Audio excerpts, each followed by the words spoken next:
Magandang gabi po sa ating lahat. Ang pagpapatuloy po sa kwento ni Celine.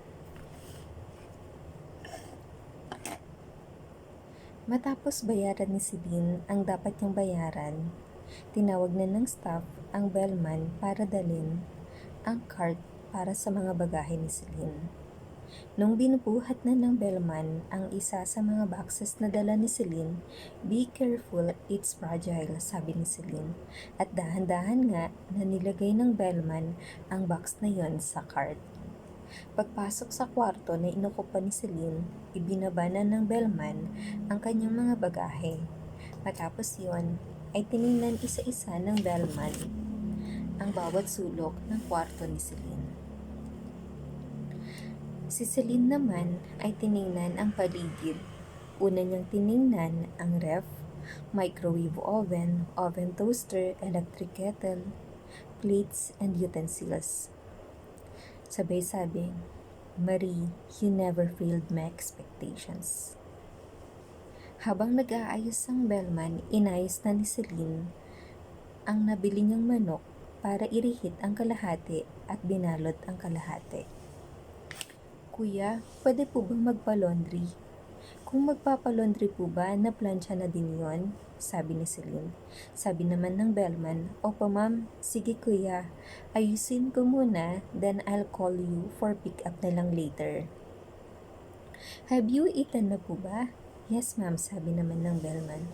"Okay po," sabi ni Celine. Matapos makasigurado ng bellman na maayos ang buong kwarto, nagpaalam na ito kay Celine. Kinuha ni Celine ang nakabalot na kalahati ng nabili niyang manok sa daan kanina. Iniabot ni Celine, sabay sabi na, "Iyon na ito kuya." Nahihiya man ang bellman, ngunit ito'y tinanggap niya.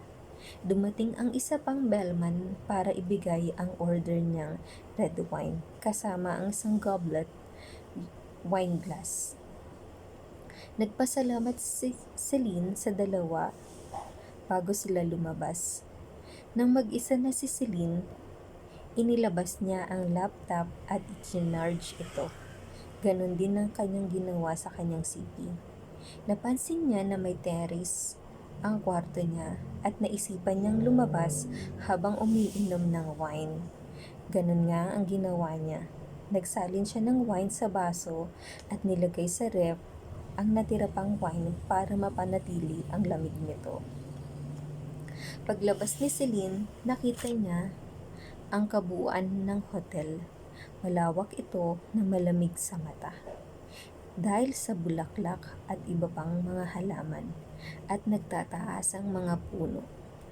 Pagtingala ni Celine sa mataas na puno, may mga ibon na dumadapot sa mga puno. Nang biglang may malakas na hangin na dumaan mula sa likod ni Celine. Itutuloy. Maraming salamat po sa pagtangkilik sa kwento ni Celine.